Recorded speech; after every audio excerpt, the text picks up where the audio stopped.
औज़ु बिल्लाहि मिनश शैतानिर रजीम बिस्मिल्लाहिर रहमानिर रहीम। आज अपने लेक्चर के अंदर हम डिस्कस करेंगे इंश्योरेंस ऑर्डिनेंस या इंश्योरेंस रेगुलेटरी रिजीम के बारे में कि पाकिस्तान में इस वक्त क्या कौन सा इंश्योरेंस लॉ एप्लीकेबल है, कौन रेगुलेटर है, पाकिस्तान में इंश्योरेंस की पेनिट्रेशन क्या है और जिस वक्त इंश्योरेंस सेक्टर को जो रेगुलेटर रेगुलेट कर रहा है तो रेगुलेटरी पोजीशन क्या है। तो आपको थोड़ा सा मैं हिस्ट्री बताता चलूँ कि जब पाकिस्तान बना तो 1932 में इंश्योरेंस एक्ट आया, इंश्योरेंस एक्ट 1932। और जब पाकिस्तान बनने के बाद जो पहले से लॉ चल रहा था इंश्योरेंस का, उसी को पाकिस्तानी गवर्नमेंट ने अडॉप्ट किया। और जो मिनिस्ट्री ऑफ कॉमर्स है गवर्नमेंट ऑफ पाकिस्तान, उसको ये जिम्मेदारी दी गई कि वो पाकिस्तान के अंदर इंश्योरेंस के रेगुलेटरी अफेयर को देखेगा। Until 2000 ministry of commerce government of Sindh ही पाकिस्तान के इंश्योरेंस सेक्टर को कंट्रोल करती रही और वहाँ कंट्रोलर ऑफ इंश्योरेंस का एक डिपार्टमेंट था जो कि इंश्योरेंस के एक्टिविटीज़ को देखता था, इंश्योरेंस के लाइसेंस को ग्रांट करता था। इंश्योरेंस के जितने इंटरमीडियरीज हैं, यानी सर्वेयर्स हो गए, ब्रोकर्स हो गए, उन सबको लाइसेंस जारी करता था। जब एसएससीबी 1997 के अंदर एसएससीबी एक्ट आया और एसएससीबी जब बनाया गया तो उसमें ये डेवलपमेंट हुई कि इनिशियली जो कॉर्पोरेट सेक्टर है इंक्लूडिंग द कैपिटल मार्केट, ये शोभा एसएससीबी को दिया गया कि एसएससीबी क्या कहते इसको रेगुलेट करे, इसके रूल्स बनाए, इसके लॉज बनाए, इसको सुपरवाइज करे।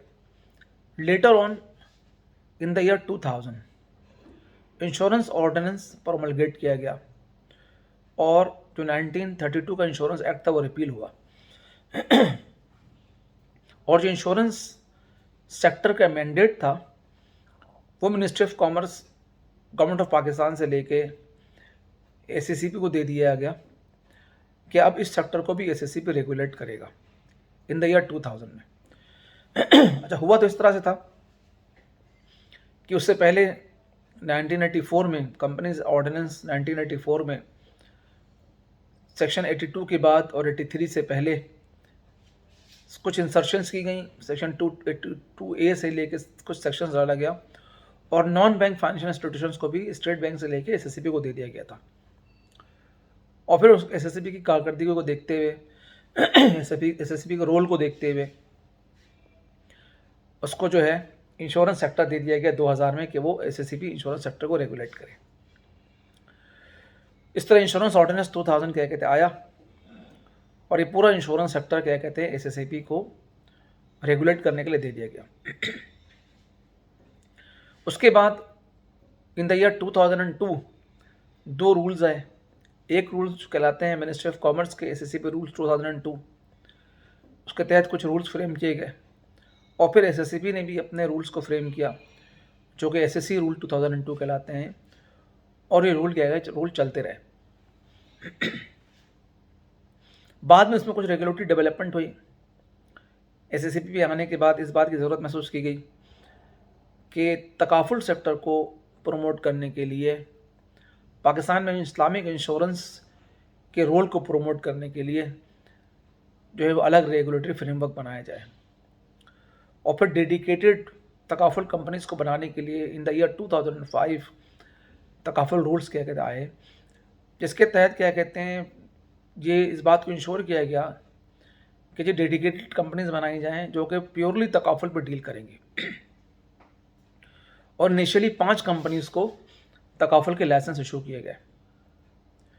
उस वक्त फिर क्या कहते हैं पाकिस्तान में बहस निकल चली कि जी जो नॉर्मल जो इंश्योरेंस कंपनीज हैं उनको भी क्या कहते हैं इस्लामिक विंडो तकाफुल अलाउ किया जाए, लेकिन अंटिल 2012 ये एसएससीबी रूल्स 2005 जो तकाफुल रूल्स हैं वही परमलगेट रहे और डेडिकेटेड तकाफुल कंपनीज कायम करती रहीं। बाद में एसएससीबी ने इस बात को देखते हुए कि जिस तरह से स्टेट बैंक ऑफ पाकिस्तान ने कमर्शियल बैंक्स को अलाउ किया है कि वो अपनी इस्लामिक विंडो ओपन करें और वो शरिया कंप्लाइंट हों और to grow to increase the Islamic banking in Pakistan, उन्होंने कन्वेंशनल बैंक को अलाउ किया कि डेडिकेटेड इस्लामिक बैंक के साथ साथ जो कन्वेंशनल बैंक है वो भी अपने इस्लामिक विंडो की ब्रांचेस ओपन कर सकते हैं। उसकी एक अलग रिक्वायरमेंट है, उनको मतलब अपनी शरिया बोर्ड बनाना पड़ेगा, शरिया के रिक्वायरमेंट्स को पूरी करनी पड़ेगी, शरिया कंप्लाइंस ऑडिट कराना पड़ेगा, वो सारी चीज़ें।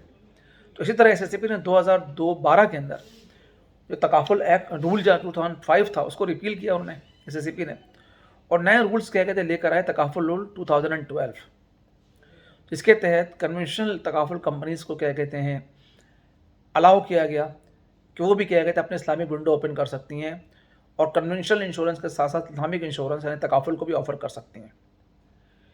इस सिलसिले में पहला लाइसेंस जो है यूनाइटेड इंश्योरेंस को तकाफुल का लाइसेंस नंबर 1 क्या कहते हैं एसएससीबी ने क्या कहते हैं ग्रांट किया। लेटर ऑन इस वक्त तो ऑलमोस्ट जितनी मेजर इंश्योरेंस कंपनीज़ हैं सभी के पास क्या कहते हैं तकाफुल के लाइसेंसेस क्या कहते हैं कि वो विंडो तकाफुल ओपन कर सकती हैं और विंडो बिजनेस कर सकती हैं। तो ये तो एसएससीबी का एक मैंने मुख्तसर सा आपको बताया कि क्या इंश्योरेंस का रेगुलेटरी फ्रेमवर्क है। लेकिन अनफॉर्चुनेटली हुआ ये कि चूँकि एसएससीबी के ऊपर बहुत ज़्यादा रिस्पॉन्सिबिलिटी थी कि वो कॉर्पोरेट सेक्टर को भी देखे, वो सिक्योरिटीज़ मार्केट को भी देखे, वो नॉन बैंक फाइनेंस इंस्टीट्यूशंस को भी देखे, तो एसएससीबी अपने उस रोल को प्ले नहीं कर सका इंश्योरेंस सेक्टर के ग्रोथ के लिए जो उसको करना चाहिए था। और एक तरह से एसएससीबी के अंदर जो इंश्योरेंस का एरिया है वो काफ़ी हद तक नेगलेक्ट रहा और इसको एडहॉक बेसिस के ऊपर कह के चलाया जाता रहा। बहुत सारे लोग ऐसे कमिश्नर्स आए एसएससीबी के अंदर, बहुत सारे लोग ऐसे लोगों को क्या कहते हैं वहाँ पे अपॉइंट किया गया डिपार्टमेंट्स के अंदर जिनको इंश्योरेंस की नॉलेज नहीं थी और वो इंश्योरेंस सेक्टर की ग्रोथ में बहुत ज़्यादा रोल एसएससीबी प्ले नहीं कर सकी। उसकी छोटी सी एग्जाम्पल है कि दुनिया में एक पैमाना है कि किसी भी इंश्योरेंस सेक्टर की कामयाबी के लिए जो एवरेज पैमाना है कि जी वो एवरेज 3.5% इंश्योरेंस पेनिट्रेशन होनी चाहिए। अगर किसी इकोनॉमी के अंदर 3.5% क्या कहते हैं अगर इंश्योरेंस पेनिट्रेशन है तो इंटरनेशनली ये रिकॉग्नाइज किया जाता है कि ये ठीक है। उसके मुकाबले में अगर पाकिस्तानी इंश्योरेंस मार्केट को हम देखें तो पाकिस्तानी इंश्योरेंस मार्केट में 0.08% इंश्योरेंस पेनिट्रेशन है ऑफ द जीडीपी, 0.04% लाइफ में और 0.04% नॉन लाइफ में, जो कि बहुत कम है। इसके मुकाबले में अगर आपने सिर्फ पड़ोसी को देख लें, इंडिया को देख लें, तो वहाँ पे हमारे 0.08% के मुकाबले में वहाँ जो इंश्योरेंस पेनिट्रेशन है वो है 4.2%। जैसा 3% क्या कहते हैं लाइफ इंश्योरेंस की क्या कहते हैं पेनिट्रेशन है और 1.2% नॉन लाइफ की पेनिट्रेशन है। They are far ahead from us. दूसरा क्या कहते हैं हमारे यहाँ जो क्या कहते हैं प्रॉब्लम है कि जो हमारा इंश्योरेंस ऑर्डिनेंस 2000 है it is a very old and outdated ordinance. उसके बहुत सारी चीज़ें क्या कहते हैं डेवलप मार्केट के अंदर हो चुकी हैं। री इंश्योरेंस मार्केट पूरी दुनिया के अंदर बहुत ज़्यादा डेवलप कर चुकी है। क्रॉप इंश्योरेंस क्या कहते हैं बहुत ज़्यादा डेवलप कर चुकी है। लेकिन अब एसएससीबी इन तमाम चीज़ों को रूल्स के थ्रू क्या कहते हैं चाहता है कि जी ये करे। तो जब तक एक बेसिक रेगुलेटरी फ्रेमवर्क ही मौजूद नहीं होगा तो वो आप किस तरह से इसको रेगुलेट कर सकेंगे। उसका नतीजा ये है कि ना उसकी सुपरविजन सही हो सकती है, ना क्या कहते हैं उसको चीज़ों को सही से लेटर एंड स्पिरिट इम्प्लीमेंट किया जा सकता है। अब जैसे सेक्शन 102 है ऑफ द इंश्योरेंस ऑर्डिनेंस, अब दुनिया कहाँ से कहाँ निकल गई है। आप पाकिस्तान में जो है इंश्योरेंस ऑर्डिनेंस के तहत अभी तक री इंश्योरेंस जो है ब्रोकिंग अलाउ ही नहीं है। और पाकिस्तान के अंदर जो है इस वक्त ज़्यादातर जो बिज़नेस है री इंश्योरेंस का वो बाहर की जो बड़ी बड़ी री इंश्योरेंस कंपनियाँ स्विस है, हैनोवर री है, जेवी बोडा है इंडिया की, लॉर्ड्स ऑफ लंदन हैं। तो ये सारे लोग क्या कहते हैं यहाँ पे आते हैं और अपने बिज़नेस को क्या कहते हैं राइट करते हैं और चले जाते हैं। और एक बहुत बड़ा हमारा जो फ्लाइट ऑफ कैपिटल है इसकी वजह से हो सकता है। तो एसएससीबी एक तो इस चीज़ के अंदर क्या कहते हैं फेल हो गया कि वो एप्रोप्रिएट री इंश्योरेंस रेगुलेटरी रेजिम पाकिस्तान के अंदर लेकर आता, लेकिन वो नहीं ला सका। दूसरा जो इंश्योरेंस ऑर्डिनेंस के अंदर एक बहुत बड़ी खामी है कि मैंडेटरी सीडेंट दे दिया जी आपने पीआरसीएल को कि जो भी इंश्योरेंस कंपनी क्या कहते हैं बिजनेस करेगी तो फर्स्ट राइट ऑफ रिफ्यूजल जो है री इंश्योरेंस का पहले होगा पीआरसीएल के पास। अब जाहिर है एक हर कंपनी है, अब पीआरसीएल की अपनी कैपेसिटी नहीं है। जब जब लोकल इंश्योरेंस कंपनीज क्या कहते हैं वहाँ पे जब प्लेस करने के लिए जाती हैं तो वहाँ से रेगुलेट हो जाता है। तो रिस्क एपेटाइट के लिए प्रॉपरली क्या कहते हैं रेगुलेटरी फ्रेमवर्क मौजूद नहीं है। दूसरा ये कि जी आप देखें कि ब्रोकरेज रिजीम है। अब हमारे पास सिर्फ इंश्योरेंस ऑर्डिनेंस के अंदर सिर्फ सेक्शन 102 है जो इसको रेगुलेट करता है। अब जब local insurance companies, local broker companies जो हैं, इंश्योरेंस ब्रोकर कंपनीज, वो जब री इंश्योरेंस क्या कहते करना चाहती हैं तो उनके लिए क्या कहते हैं बहुत पाबंदियाँ, बहुत सी चीज़ें होती हैं। लेकिन जब बाहर से क्या कहते हैं कि ब्रोकिंग कंपनी क्या कहते आती है, वो पूरा क्या कहते हैं प्रीमियम राइट करती है, ले जाती है, उसके ऊपर क्या कहते हैं कोई भी नहीं है। तो इसके ऊपर काम नहीं हुआ। दूसरा जो रेगुलेटरी फ्रेमवर्क है, जब वहाँ पे क्या कहते हैं इंडस्ट्री से आप बात करें तो आपको नज़र आता है कि बहुत जगह पे क्या कहते हैं ओवर रेगुलेशन है। जैसे आप इसकी मिसाल देख लें कि जी section 28 of the insurance ordinance है पेड अप कैपिटल के हवाले से। अब आपने किया पाकिस्तान में कि जी चाहे बहुत लार्ज साइज कंपनीज हों चाहे मीडियम साइज कंपनी हो, एक कंपनी चाहे बहुत कम रिस्क को राइट कर रही है, एक कंपनी बहुत ज़्यादा रिस्क को राइट कर रही है, दोनों का पेड अप कैपिटल सेम है। अब हालांकि होना ही चाहिए कि रिस्क बेस्ड सुपरवाइजरी रिजीम होनी चाहिए कि जी जो इंश्योरेंस कंपनी ज़्यादा रिस्क को राइट कर रही है, जो ज़्यादा रिस्क को कैरी कर रही है, उसको उतनी सॉल्वेंसी की ज़्यादा स्ट्रिंजेंट रिक्वायरमेंट होनी चाहिए।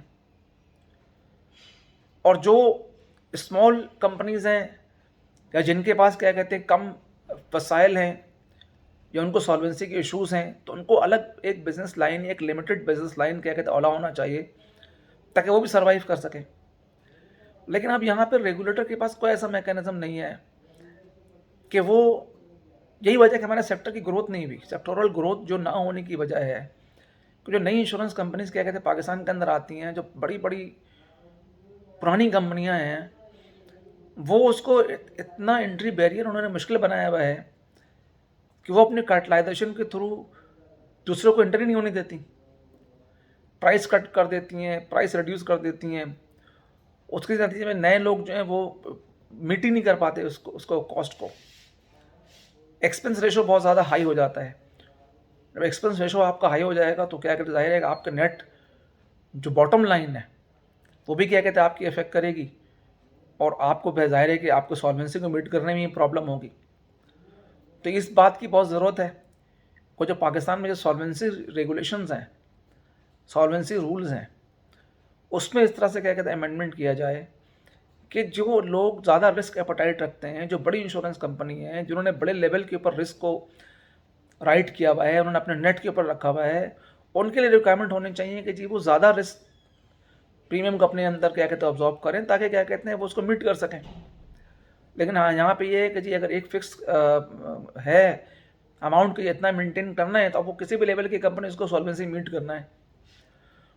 तो जो पाकिस्तान का रेगुलेटरी जो फ्रेमवर्क है, जो एससीसीपी है, वो इस बात में बिल्कुल फेल हो गया है कि वो इंश्योरेंस कंपनीज को कंडीसिव इन्वायरमेंट प्रोवाइड करे।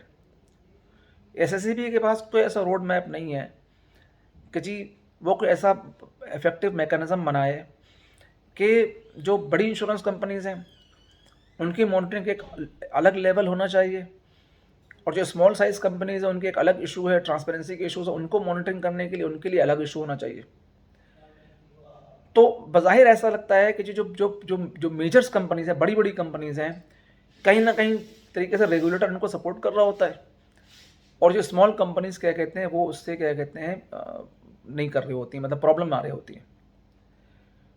सिमिलरली क्या कहते हैं जो एससीसीपी का जो इंश्योरेंस ऑर्डिनेंस सेक्शन 112 से लेकर 114 तक है, जो कि इंश्योरेंस एंड लॉ सजेस्ट के सर्विंग रिजीम को क्या कहते हैं कैटर करता है कि जी कौन लोग होंगे जो कि ऑथराइज सर्विंग ऑफिसर होंगे, उसकी लाइसेंसिंग की रिक्वायरमेंट क्या होगी, उसकी क्वालिफिकेशन क्या होगी, या जो कंपनीज बनेंगी इंश्योरेंस सर्वे कंपनी, उनकी क्या रिक्वायरमेंट्स हैं।